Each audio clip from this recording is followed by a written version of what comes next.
do the sex. Today's Locker Room Talk and Shots topic is how to manifest your dream relationship, understanding the sexual flow state and the power of sexual energy. Now, if you've been tuning in for any time to my Masturbation Monday series this year, you know that I have been attempting to use my sexual energy, or what I like to call the power of my pussy, to manifest the life of my dreams and hopefully eventually the relationship of my dreams. Now, if you are skeptical, you're not alone. But my guest today is going to clarify what I think I've been trying to do, but in a much more professional way than I have been doing. I also want to speak to the fact that I know there is an epidemic of loneliness that people are struggling with. I think people are struggling more now than ever to find relationship and be in relationship with people that they're compatible with and can have a fulfilling life with. And the way in which we've been going about dating is clearly problematic. Apps aren't getting us there. So hopefully by the end of today, we will have another way to look at finding partnership and manifesting the lives that we are hoping to have. My guest is sexologist and psychological therapist, Dr. Massimo Fantana, a PhD in human sexuality who specializes in the study and application of sexual flow states to enhance overall life fulfillment. His work explores the interplay between our sexual self-image and the broader self-perception. Dr. Fantana advocates for a love-infused approach to personal development and well-being, emphasizing that love flows through everything. I would love it, Dr. Fantana, if you would take a moment to tell my listeners a little bit more about you. Oh, where do I start? So I have Italian parents and I was born in South Africa. I did a big portion of my sexology training in South Africa, and I was very, very fortunate to fall into it because I actually wanted to be a maxillofacial surgeon. I didn't want to be a sexologist and psychologist. But following this whole idea of flow states, life had a different plan for me. And it's just something I've never looked back on. It's just something that, one step after the next, just fallen into beautiful moments where I've just been very lucky to have immense experience with clients where I think a lot of people would pay for that experience. So that's where it's brought me today. I live in Spain. I used to live in London. I was there for 15 years. Did another big portion of my studying there and came here because I did follow my sexual flow state and I did find love. And that was one of the main reasons that brought me here. That's where I am today. So see, proof. He found love. We can too, folks. So folks, I want you to stay to the end because by the end of this podcast, if you have been struggling or hoping to manifest a relationship, but really manifest the life of your dreams in all different areas, hopefully, if I do my job correctly by the end of this episode, you are going to have a new way to look at how to do that and how to approach it. You're going to be able to try something new instead of continuing to do the same thing again and again and getting the results that are the same and not getting you where you want to again and again. No pressure, Dr. Butt. That's what you're going to do for all of us, right? Cool. All right. Well, so let's get ready to talk about sexual flow states. Cheers. I think where we need to start is talking about what this concept of the sexual flow state is. So for me, a sexual flow state is a moment where the boundaries between self and the other, time and space, dissolve into a very deep experience of being. I know it sounds very philosophical, but it's this moment where the self escapes the endless chatter of the mind. It's that moment that escapes the anxiety of being in the world and facing life. So when I think about sexual flow state, you're not just engaging in the physical act of sex, but most importantly, you're completely surrendered and immersed in the experience. It's here that you can surpass dualities of the roles we adopt in the bedroom and in life. And I think a lot of us fall victim to these kind of roles that we have in the bedroom. So it's performer or receiver or victim, persecutor. And in essence, we just become us in totality and we do it unapologetically. So we don't need to conform to particular roles and ideologies or narratives. So for me, what's really important here is that when you're in flow, there's no doing, it's only being. So it's this feeling of total liberation where basically you embody your truth, and it's that moment where you can meet your authentic self. And what's really beautiful about this moment is that it's also a moment where we are able to actually share with ease that authentic self with somebody else. It sounds like the way you're describing it is that a sexual flow state is just being your full self without separating your sexual self and sexual energy from the rest of who you are. I feel like most all of us are conditioned to hide, sex, anything sexual energy, all of that is kind of shamed. It's something for the bedroom. It's something you just do at night before you go to bed to make babies or like to whatever with your husband, wife, partner. My belief is that our sexual self, our sexual energy is integrated into every other part of who we are, and where a lot of our suffering comes from, whether that's anxiety, depression, um, feeling isolated from other people, is from being separated from that part of ourselves and not and having it disintegrated from the rest of ourselves. It sounds to me, and correct me if I'm wrong, or maybe hone in what I'm saying, is what you're suggesting is the sexual flow state is when we bring that all back together. And that's how we're acting with the other people in our lives and in every area of our life.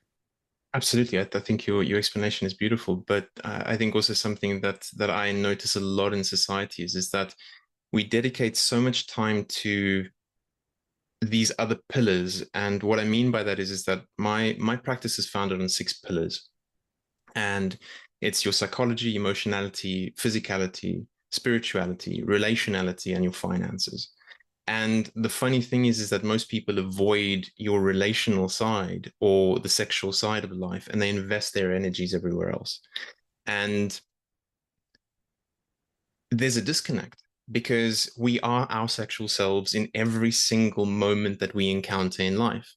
And unless you've actually come to terms with who and what that is, knowing how to relate that to other people, but then equally with yourself, there's a massive deficit there. I agree. I feel like that's what I try to explain to people. People are always asking me, and why does everything you talk about have to do with sex? Why is it all about sex? And I'm like, because sex is everything. It's in our sexual selves are in everything. And when you are disassociated from that part of yourself, or that part of yourself is hiding in a shameful ball somewhere else and we can't even talk about it, you are going to be lacking in every other area of your life. Absolutely. Absolutely. It literally will infiltrate itself into everything.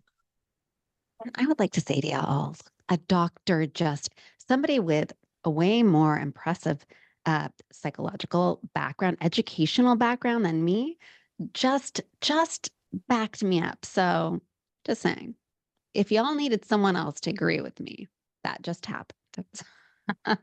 So that's why I always talk about it, and it's become the passion in my life, sharing information about how to reconnect and use sexual energy to manifest the life you want. Moving forward, what are barriers people have? What do you think one of the biggest barrier that people have to integrating their sexual selves, or even know? I think a lot of people don't even know who their sexual self is, honestly. Uh, so, can you talk a little bit about that and how people can start to at least recognize that part of themselves? Because if you can't recognize it, you certainly can't integrate it, correct? Absolutely. I think this is where I like this term sexual self-image because when I speak of sexual self-image, it's the reflection of your relationship with your own being in the world. And what that means is that it's shaped by this ongoing tension between your true self and the self that is shaped by societal expectations and cultural norms. This can also be shaped by, simply put, people's perceptions of you as well. And the thing that we need to remember is that this is not about how you perceive your body or your desirability, but it's about this deeper sense of self that you carry with you all the time. So it's this narrative that you can construct about who you are in the space of intimacy. That's very, very, very important to actually work on. And something I deeply believe in is that all of us carry this generalized angst through life. And what this means to me is that we have a challenge to reconcile the difference between who you truly are and who you believe you need to be in order to receive love or be desired. And I think if people can get their heads around that concept, they will naturally start manifesting what they want in life. Because most of us fall into this very dangerous position where we're trying to design ourselves, alter this sexual self-image, or even just self-image to appease what other people want rather than actually stepping into our authenticity. And I think if I was going to sort of be very reductionist about sexual self-image, it's it's really about peeling away the layers of our inauthenticity and coming to terms with our naked self, both literally physically and internally and metaphorically. Absolutely.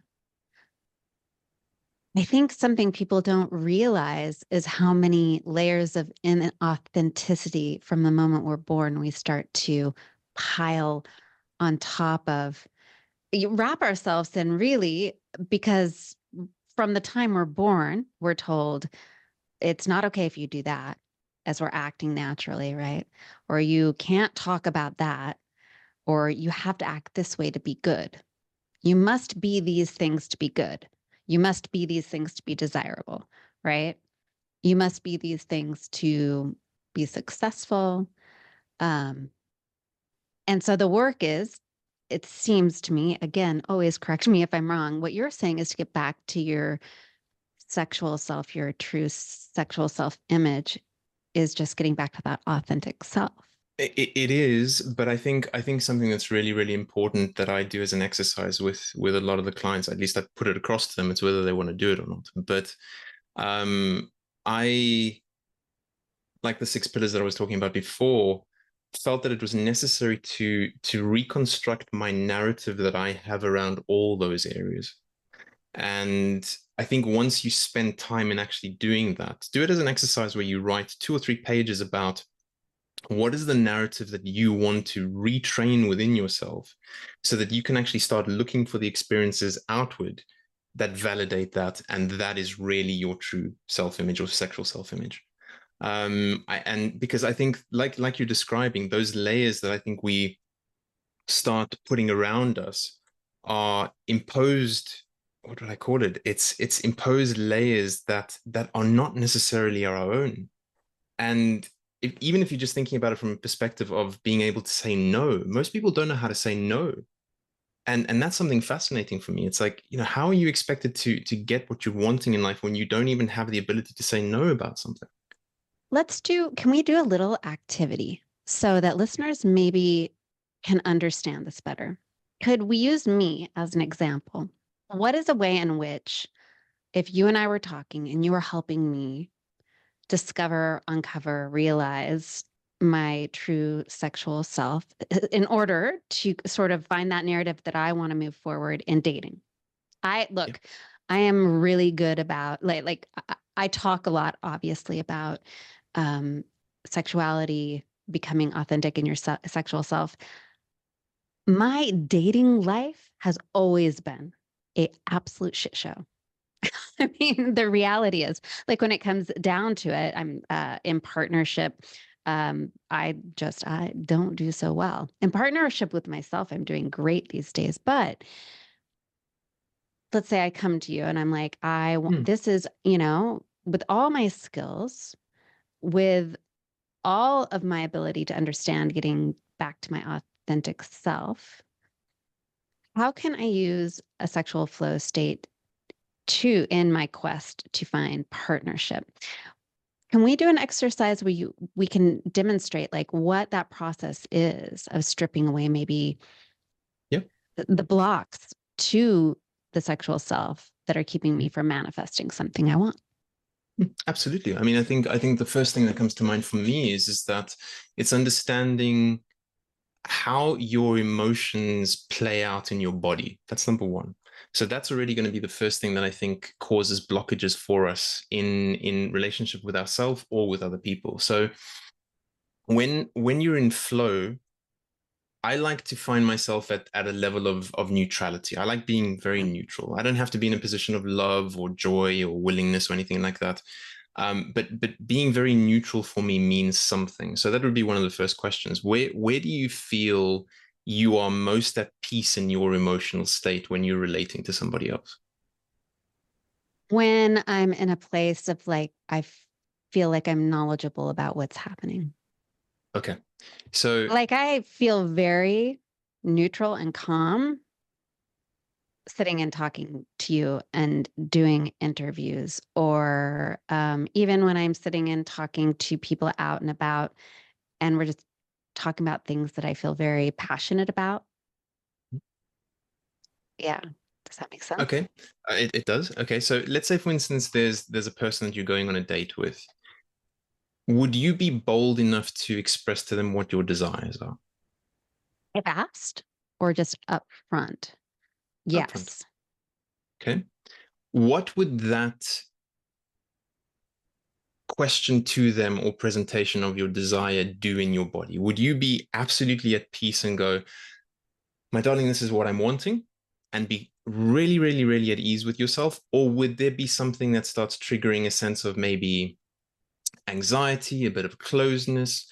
Is there a craving mixed with potential disappointment? It depends on how much I like the person. If Okay. I if it's someone that I'm like, ooh, I will definitely start to feel anxiety. If it's someone that I'm like, maybe I'm very, very calm.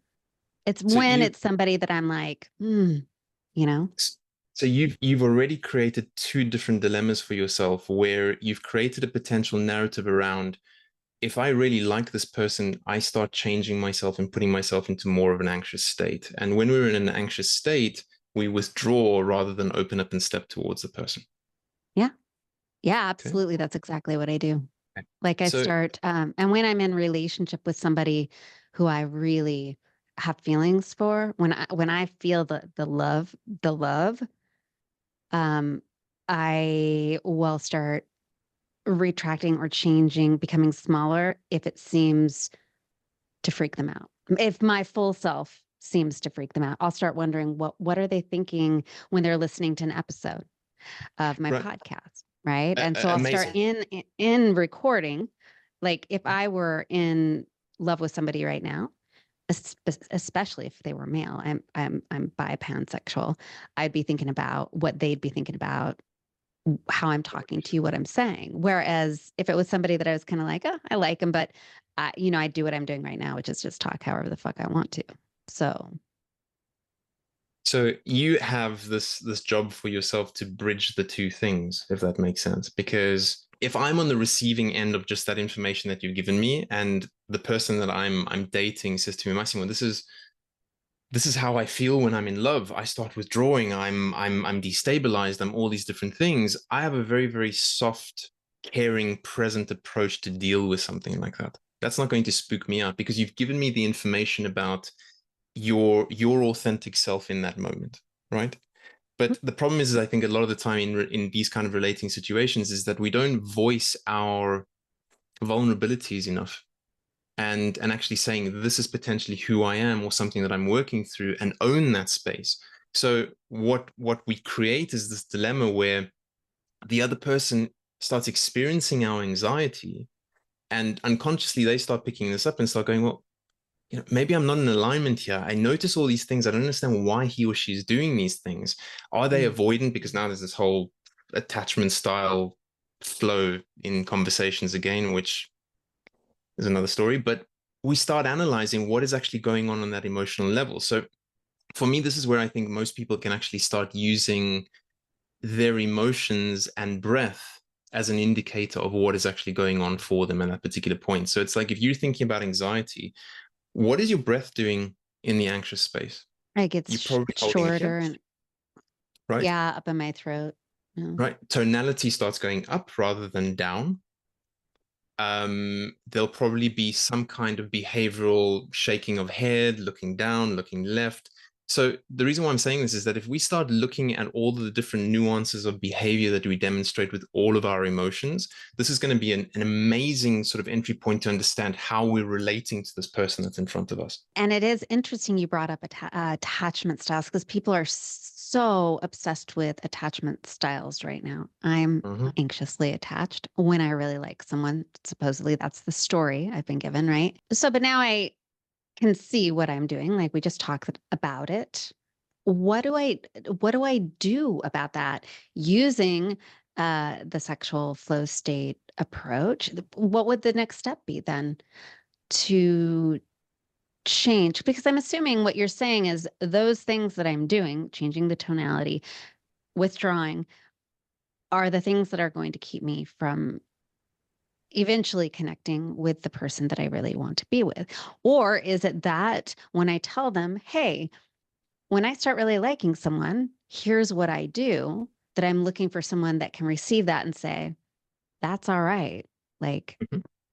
I get that. We'll work through it. Well, I think they both go hand in hand. I mean, have you ever heard of an RDBSMA conversation?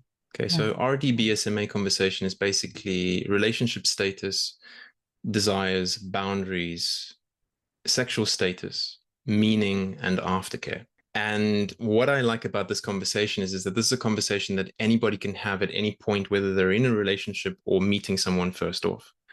And what that kind of conversation does is that it keeps you in flow to eventually get to the point where you're completely eliminating any potential hurt, any potential misunderstanding in communication.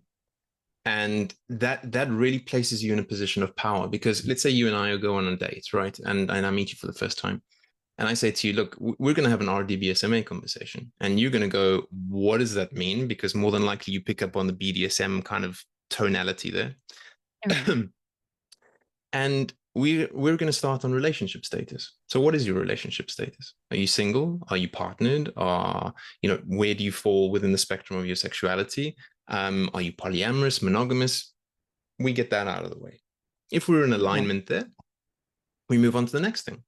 So what are your desires? What are your desires of this encounter? What are your desires of us having a coffee together? Oh, let's do And this. Can we do this really quick? absolutely, with Can we pleasure. act it out? All right, let's Yeah, start with sure. relationship status. I'm Okay, single, and okay. I think here's what I've discovered about myself this last year. I am open to non-monogamous dating, but when I start to fall in love, when love comes into play, I move more into a monogamous place. I think that's what I desire. However, I kind of like to label it monogamish because I would love to have a partner who's open to, adventures that may or may not include other people and playing and exploring together. Amazing. I love the explanation. So I can meet you on that level. But then I'd probably go one level higher and say I relate from a position of being polyamorous. Um, but not polyamorous from the point of view that I want multiple partners. It's really the monogamy that I have with someone is very, very important, and that's center stone to my relationship, or my relating. And whoever we both decide to bring into the play, as you're saying, it's just the cherry on the top, right? Right. Okay. Okay. So we go on to desires. What are your desires of this interaction? And let's say, for instance, it is our first date. We're just meeting for a coffee. Yeah, I would like have interesting conversation. I'd love to flirt. If it all goes well, making out later would be cool. Beautiful. You've already set the level that I can't go past. Right. Because let's say, for instance, I had in my mind, oof, you know what? This chemistry is on fire. I would love to make love to this person right now and really kind of skip everything and jump straight to that. You have set the tone of exactly where I can go to. Right. Okay. Yeah. Boundaries. What are the boundaries in relation to this? So if we're making out as an example and things get, a little bit heated and heavy, my boundary would be that we reevaluate this conversation again, that we can come back to this and go, actually, what are you desiring in this situation? And where are your limits in respect of what we're doing? Right. So your boundary is if we start making out and things get steamy, you want to kind of stop and reevaluate where are we going from here? Correct, correct. Because I could Yeah. say right in the beginning that actually what I'm really looking for is a serious relationship. I want to relate to someone and build something amazingly well with them. And I know that if you're very connected with your sexuality, there's a chance that you're going to jump straight into the sexual side quite quickly because it's Right. so much Right. part of you. And what I'd like to do is maybe rein that in a little bit and really get to know who this person is before we open that door. Right. I think that I would in all situations where I'm at right now, I would be like, yeah, we're just going to make out. And then I'm going to go and like sit with that. That's where I'd be like, this was a fantastic date. If the kissing goes well, then I'd be like, dang, I want to like go home, calm down, and then hopefully have a second date. And if you set that second date up well, then that could go to a different level. But yeah, that's where This I is am right now. That's perfect. Now, this is the part that's the shocker to the conversation. And most people will say to me, would you really bring this up in the first conversation? And the answer is yes. And that's your sexual status. What is your sexual status? When was the last time you got checked? When was the last time you did a full Oh, STI? STIs. That's what Yeah. you're asking. Yeah. So Oh, what okay. is your sexual status? When was the last time that you figured out everything and you went for your tests and you have your PDF with whatever it is? Do you know that? Yes. Yes. P.S. Yes, I do know that. And it was recent. And I'm two thumbs up, good to go.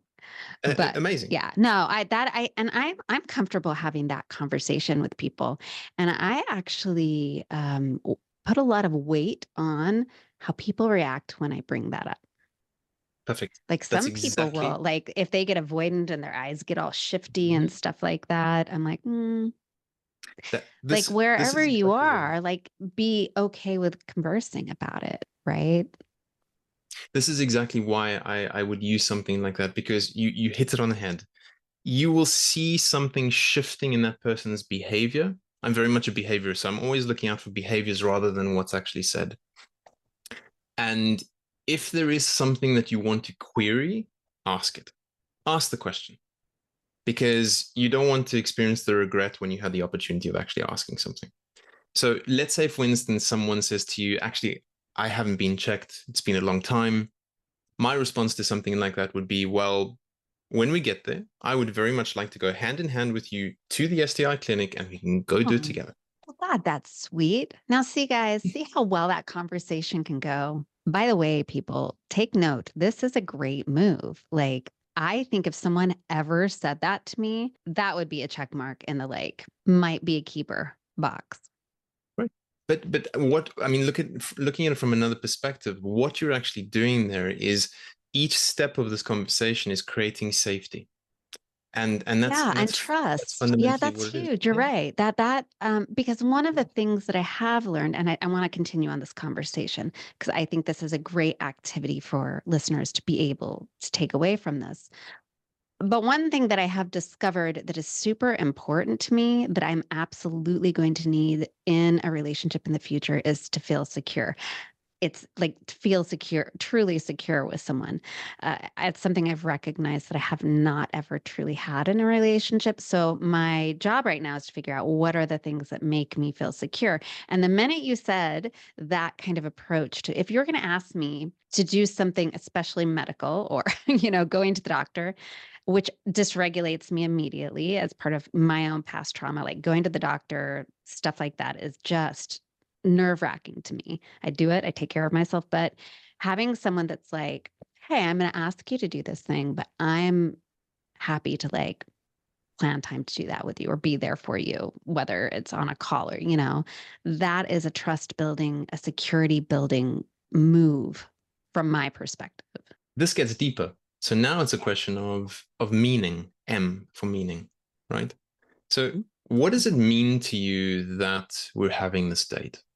What does it mean to you that we're connecting so well? What does it mean to you that more than likely I'm probably going to kiss you after this? And what does it mean to you that we're at least for my part creating something quite interesting here? For me, it means there's possibility. I feel a little bit of hope. I feel a little Okay. excited. I also feel like it means I am going to have to check in with myself and make sure I'm ready to be vulnerable, which is a little scary. Okay. That leads into the next part, which is your aftercare. So we go through a beautiful evening together. We kiss, we make out. There's an intensity, there's a desire to want to be seen by both parties. The discussion has to be about what's your aftercare. And aftercare for me is, do I walk you to the train station? Do I walk you to the cab? What is your communication style in the sense of, do you want me to check in with you when you're at home? Can you send me a message? So for me personally, I've always appreciated when someone sends me a message and lets me know when they're home safe. And I'd like to do the same thing. So there's a reciprocity there, and it shows a different kind of care that that person got home okay. Um, and what I'd really like is that you check in with me in the morning. I'd really like to receive a message from you going, whatever you want to say, but it's checking in to see how I feel after yesterday. Ghosting does not does not align with me in the slightest. So if I experience that, and this is part of my Mm. aftercare, you're not going to hear from me again. I am the same way. I think it's really sweet after a date to check in and say, are you home okay? And also to be like, that was wonderful. And I'll check in with you tomorrow. I think the follow up in the morning is important too, because for me, and I know a lot of people aren't as in touch with them, their inner self. But I'm someone who, from the time I get home and I sit with it, I sleep, I wake up, I'm going to know the next morning after, I calm down, after the adrenaline comes down, how I really feel. And I assume that's what's going on with most other people. So it's nice the next morning to know that someone is still like excited. But even more than that, one of the things that I like that people do and that I do is like, hey, when you have a moment, if the next morning you're still into the interaction we had and wanting to see me again, figuring out a time on the calendar to put out there Yeah. for the next date. It doesn't have to be the next day, it could be the next week, but just knowing that we've put something on the calendar is You see, this also goes back into the beginning conversation again, because let's say you and I get to this point in the conversation, you're highlighting your desires again. So it's your desire that if this date goes well, this is the way that I work. I appreciate something being put in the diary. Please don't think that it's going to be a situation that I'm chasing you. But if you vocalize that, it's like, yeah, okay, I can deal with that. That's something that I can take on board and actually I can own 100%. like your whole day night right there. It can get more intense if you want it to go more intense. And I just think that this goes back to what we were saying before about self-image, sexual self-image, and this idea of authenticity and peeling back the layers. All of us carry trauma. It's the way it is. Are you willing within these encounters to actually voice your traumas? And this, once again, I'll get backlash for the saying, oh, but it's really too soon to talk about that kind of stuff. Well, is it? Because if you're coming to me and saying to me, these are the things that I've struggled in life with, okay, you're giving me a perfect opportunity to decide whether I want to go forward or not go forward. I think also with that, if you're going to talk about traumas, because I kind of go back and forth. I have gone on dates with people, and people tend to have an easy time talking to me and will tell me all of the things. And I think if someone is sharing their traumas, at least where I am right now, and it's from this place of here are the things that have happened to me, here's how I've grown from them. Um, and I meant, I understand. So, for instance, if I were to share some of my stuff, which I'm very open about on this podcast, I have an anxiety disorder that I've lived with. I've had panic disorder throughout my life. However, I have done a lot of work with it. I feel like I'm in a good place with it. I don't have panic attack there. It's very rare. And it's also made me into the person I am, who is able to do the things that I am able to do. And I'm very proud of that. I'm comfortable sharing that. I think when I meet people who on the first date share their trauma and they're still in the place of like they're sharing it because they are still traumatized and Yeah. in that very messy, don't know which direction to go. For me, that's where I'm going to like start to pull back a little bit and feel like, oh, I, you Which know, which makes perfect sense because my immediate sense would be, or at least asking a question, how are you dealing with your mess? right. If you turn around to me and say to me, Massimo, I'm seeing a therapist, I'm seeing a coach, I'm doing this work, whatever it is, I'm not oblivious to the things that I have to be doing. Tick. Cool. I think Process. there's a difference in the communication style of it. There are people who, and I think maybe when people get to the place where they're like, wait to talk about their trauma, or don't trauma dump on the first date. I think that that's only, and I think you're right. Even then, it's better to know up front than to get to the third date and you realize, oh, Yeah. you have had all this trauma and you're not in a place of really dealing with it from a healthy spot. You don't have a therapist in place. You don't have your approach, to like, say for me, if I'm just like, I have panic disorder, sometimes I freak out. And if I do, like, you need to know this and this and this, that's I would assume for some people going to be a big red flag. I mean, I would hope it would be a real Well, red but flag. I think using your word that you used before, phrase, that's where I see it as trauma dumping. It's I'm not in a position to actually work on the stuff that I'm going through, and I've come to the state with all the hope in the world that this is going to be a remedy for something that's going on in my life. That I But think is one of the biggest things to look for on dates with people. correct, correct. And I think you see, like even just the way that we're speaking now, we could say that it's 5 minutes in conversation about this topic. You would get so much information from this and be far more equipped to assess whether you actually want to go forward with the situation or not. And let's say, for instance, there's a real chemistry, but this person hasn't actually worked on this stuff. I think that's when you can be very authentic in yourself and say, look, I'm being very honest here, but I'm a bit frightened that you actually haven't worked on this stuff. I would love to get to know you better. I would love to carry on with this interaction. But what I need as a requirement in a relationship that I'm in is that the person is doing the work. That is one of my absolute desires and a boundary going forward in any relationship that I'm in. So interesting. In just the simple conversation, and it's not simple. I shouldn't say that for some people, this kind of conversation would be incredibly difficult at so many different stops along the way, right? But maybe a good measure when it comes to are you ready to date? Should you be going out on dates? Is are you ready to have this conversation? Correct. Because I think one thing I have learned in the last 10 years of my life is like, I don't want to waste time Hmm. anymore. Like, I'm Hmm. done wasting time. And I have not started going on dates yet this year, but I'm thinking about it. And I find myself just thinking, oh God, the time. Like, I don't want to go and waste 2 hours with somebody or an hour with somebody. But I feel very strongly about like, I also am not like, if someone is like, hey, want to meet for coffee? I'm like, I also, if I'm going to go on a date, like, I want to invest in it. if I'm going to spend time looking for someone, if someone is just like a coffee date to me, then I'm clearly not, it feels to me like Priority. I'm not that yeah, like why would I do that? If someone's like, hey, I'd love to take you out for dinner, you know, get to know each other well over a dinner. I guess we could have this conversation over coffee, but You could, but I think even a bigger safeguard that I would look at this conversation to be is why don't you have this over a video call with a person before you even meet up with them? Because I think really, that is going to be an amazing way of getting this information.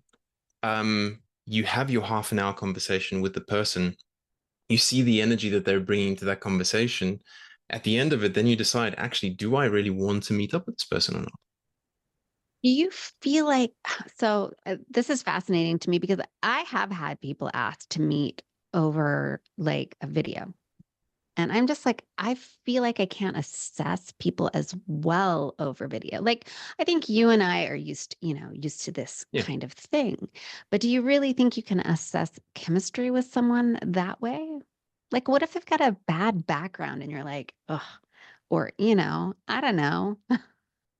I think No, that's no, you being I'm authentic. genuinely asking because yeah, it's like But I'm like, oh, I this conversation with you is fascinating to me. But I don't know that. Do you think the average Joe could or Jane could pull it off and communicate chemistry?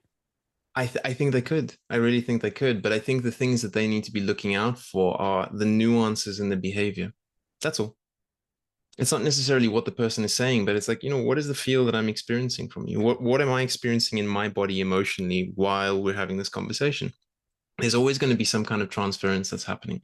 You can be a million miles away from me and I will still feel what is going on. So just because the medium isn't face to face and we're actually feeling each other in the physical sense, there's still an exchange. There's still things that you're going to be noticing. I mean, I look at your paintings. Like there's so many different questions that I can sort of bring up from just seeing you on a screen. Mm. And I can do so because I'm also in the safety of my own home. So Yeah. that's where I think there's the added benefit of something like that. Okay. Well, so now I've got to reassess how I'm reading everything because I'm like when someone's like, "Yeah, let's meet for a coffee," I'm like, "Ugh." I'm like, "You should want to take me to dinner." But yeah, I mean it. This is an important conversation to have, and this really would clarify a whole. God, it would have saved me so much time in the past. But Annette, I think this is exactly it. It's by doing something like this. I think there's two parts to this.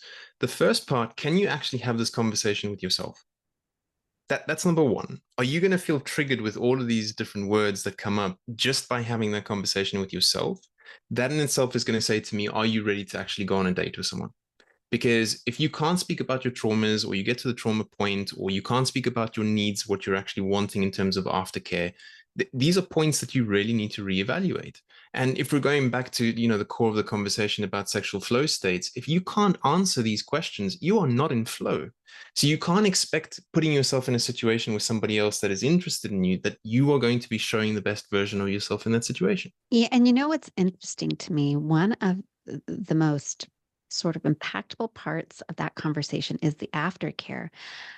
I hear people all the time talk about I went on this great date and I haven't heard anything for 3 days and I'm just, angry about it.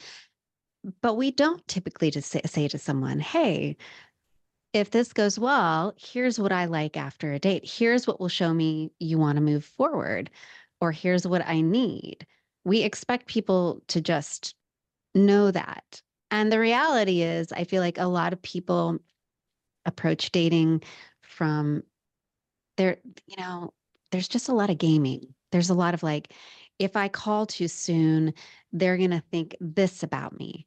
Or if I want a man to like me, men want to chase, And so they're trying to figure out how to game the system to get the person they want.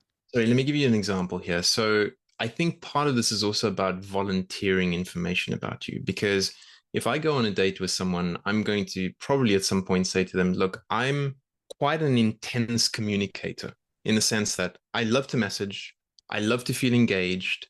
Um, I'm very consistent with my communication style. So if it's a case of me sending you messages, I can send you 15 messages a day.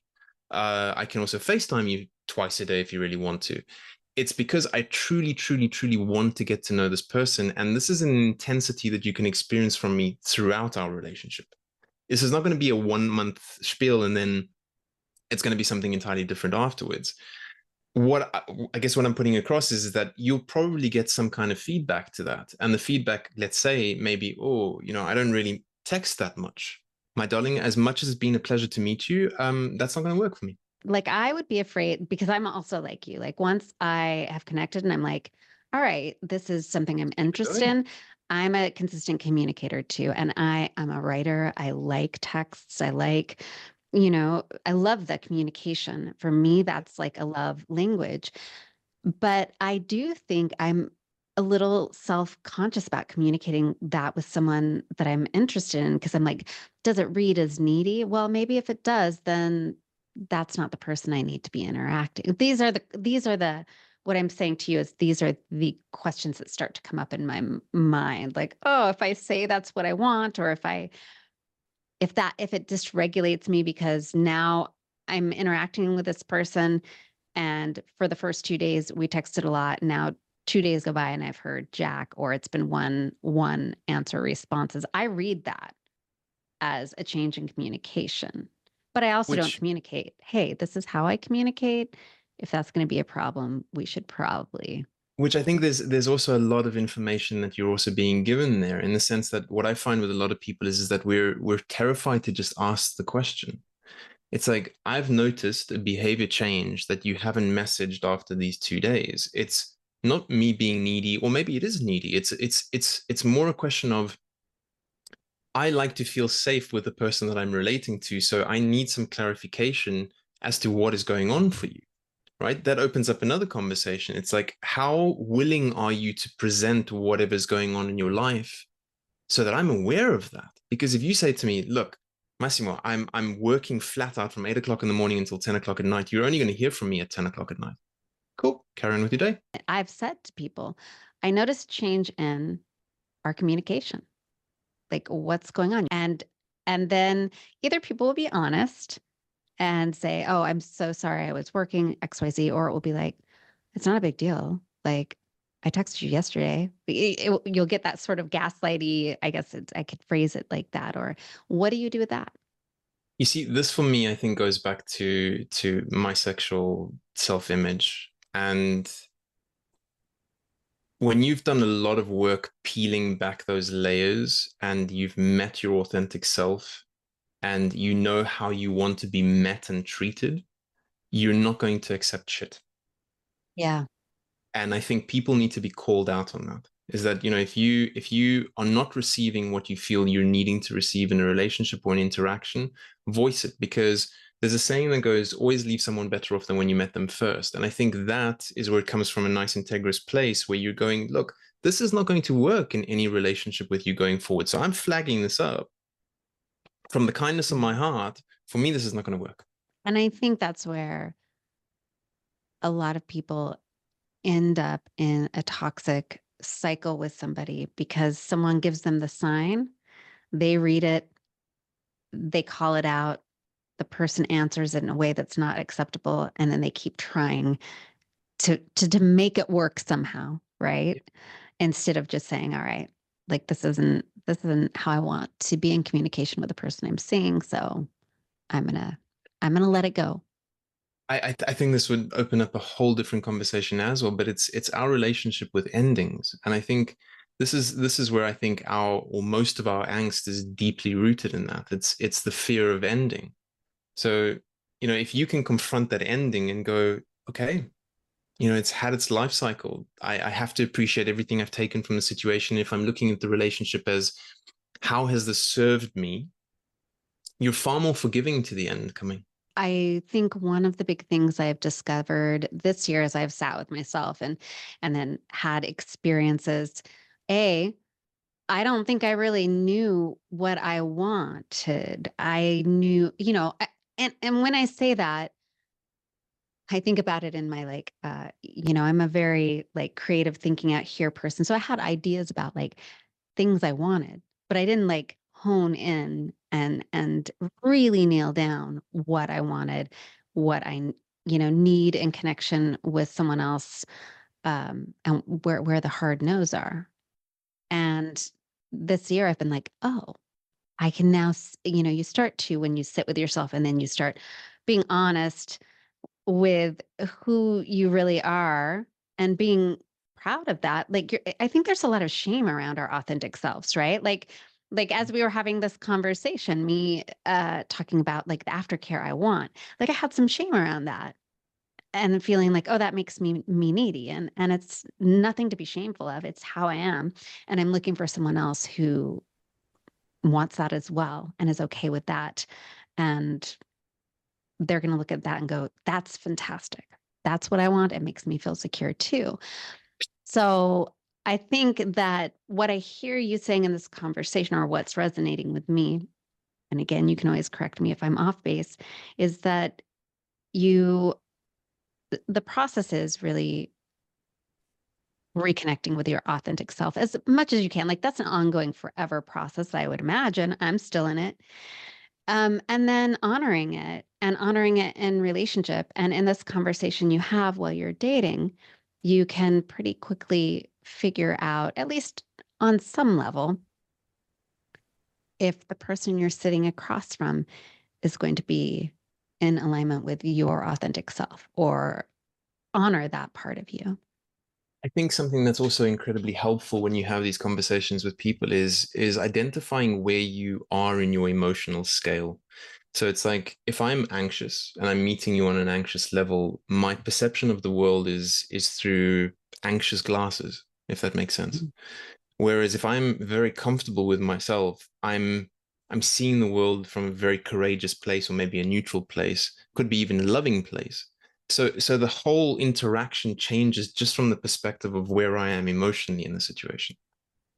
Right. And and something that I will always educate on is that it's people need to check in with themselves where they are emotionally before they have the interaction. So before I walk into a room, where am I emotionally? Because the other person's transference or their emotional state is going to impact you. Imagine for a second you go on a date, you're feeling a bit anxious, you've checked in with yourself, you feel okay, yeah, I'm anxious, I'm excited, I'm a bit concerned, whatever it is. And here you meet this person who is just beautifully grounded. It's like all of a sudden it's like, huh, I can melt into this person's safety, as an example. Just from checking in with yourself, you can see what kind of offering this person is presenting to you. That's, I hadn't thought about kind of using it as a measurement, your a map, if you will, sort of your starting point emotionally and your ending point. Here's where I would say it gets a little tricky with me, something that I've learned. I will go into 99% of dates completely calm and confident. I don't know why. I just do. But something I have learned is that oftentimes, if I come out of that date and I'm a little anxious, I'm like, I'll be like, ooh, I'm excited. I'll read it as excited about the person when it actually could be I'm anxious because there's something about them that's destabilizing me. Or it could be you could have picked up something from them that you're now carrying their anxiety. And that's where I would use that as a check-in point. Because if Interesting. there's a conversation afterwards, I'd say, I just wanted to check in where you were emotionally. It's like, did you feel a little bit of anxiety at some point? Right. So you basically what you're doing is that you're calibrating your barometer. You're calibrating your emotional barometer in knowing how to read people, but then equally trust your emotions enough to go, yeah, I'm very much in flow here, or this is happening. And then you can have your sort of mini contingencies to try and pull you out of something. So, my question to you is when you're in flow, but then you meet someone and there's chemistry and spark. Hmm. For me, what I'm saying is sometimes in my body, and maybe I'm wrong, like maybe there are times when that spark and stuff, well, it doesn't, I guess it doesn't always show up as a little bit of anxiety, but I think sometimes I confuse anxiety with spark, is what I'm saying. Does that make Yeah, sense? it does. Absolutely. And then so knowing the difference between when I've got chemistry going on and I'm in flow, and then, okay, I'm feeling anxiety and I'm thinking that that's spark, like and that would be then taking me out of flow, correct? Correct. And I'll give you an amazingly simple exercise to do. And I think anybody listening to this can apply this. So when you're encountering any interaction, usually what do? We try and sort of process things in a very heady space. So we go, oh, my body is doing this, I feel this.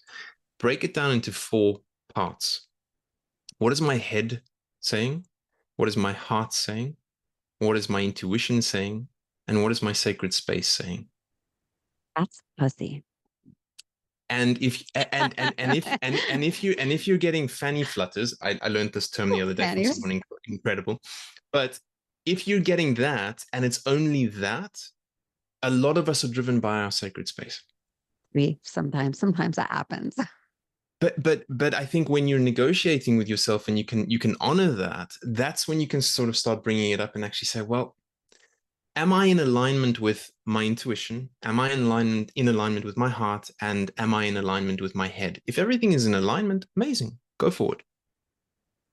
I like that. That's a wonderful way to kind of bring it all together and figure out where you're really at. And that is something that I'm learning. I'm a very I can be impulsive, believe it or not. I know it's probably hard for you to imagine. It's the And Italian. it's like, come on, girlfriend, rein it in. And I'm learning, practicing, like feeling the impulse and saying, hold on a minute. Let's give it a second. Which has changed my life immensely. But sometimes it's nice to just let her fly, the impulses. Are there different measurements you can use or exercises? Because some people are just going to get stuck at the front end of this conversation. It's like, I don't even know how to know if I'm in flow. Like, I don't even know how to know if I'm in touch with my authentic self. That might just be a sticking point. So when it comes to the rest, it's a non-starter.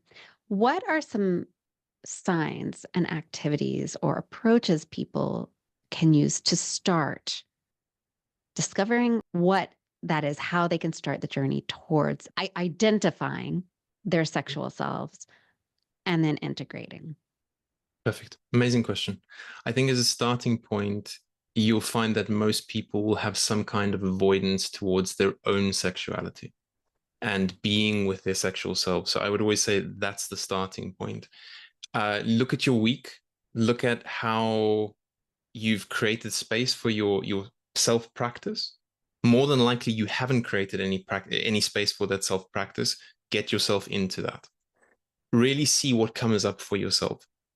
Like I was saying before about peeling back the layers and meeting your naked self. Stand in front of a mirror naked. Who do you meet? Who do you see? What's the judgment? What's holding you back? What can you bring a loving feeling into that gaze that you're giving yourself? So at the core of it is really just trying to be as curious as possible with yourself first. Try and understand what is the narrative that you're carrying with you in all of these situations. What's your perspective and judgment of yourself? Um, these are the things that I would probably say are baseline. And one of them also is, do I respect myself enough to be able to say no and create boundaries? Because if you are stepping into the dating space, you need to have that arsenal of tools that is with you to protect yourself. So I think these are the basic questions that I would say you need to visit to understand 100% where you are first and foremost before stepping into that. Then I'd layer it one up by being curious about what contexts you put yourself in.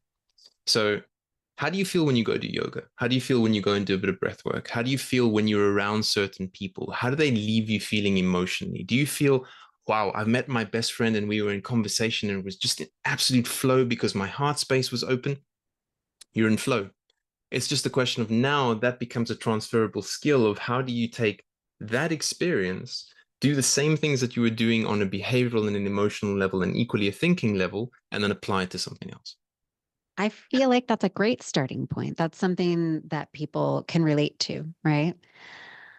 Where to identify it in one space and then look for it in the dating space. And we've been focusing on dating and finding partnership. That's what this conversation has been about.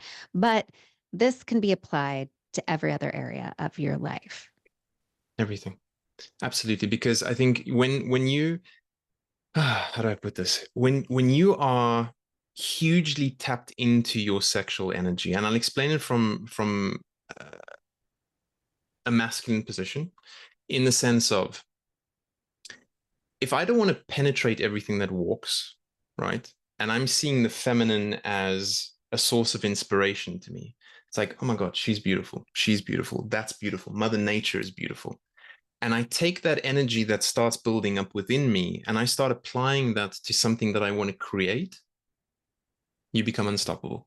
So if we can use sexual energy as a form of inspiration, it becomes a transferable skill and a transferable builder to anything that we want to create. And that is why I always say that one of my goals is to help specifically women with Mhm. sexual empowerment.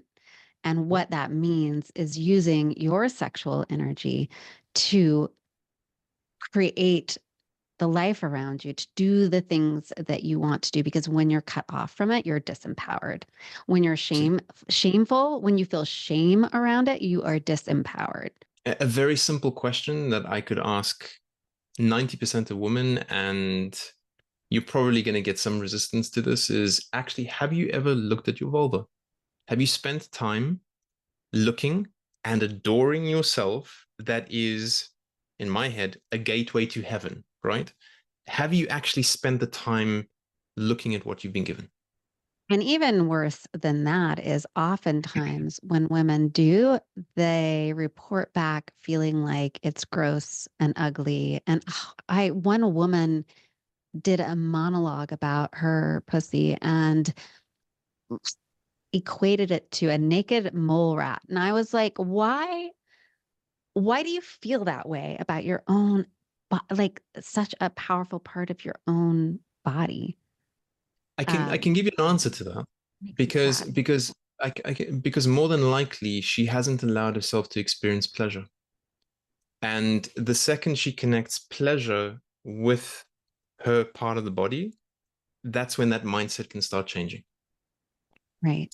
But most people will avoid the pleasure component of me connecting, exploring, touching, understanding. And that's where they keep themselves really from actually understanding their bodies. Well, we're working on that. That's why we're here, right? To help Absolutely. change that.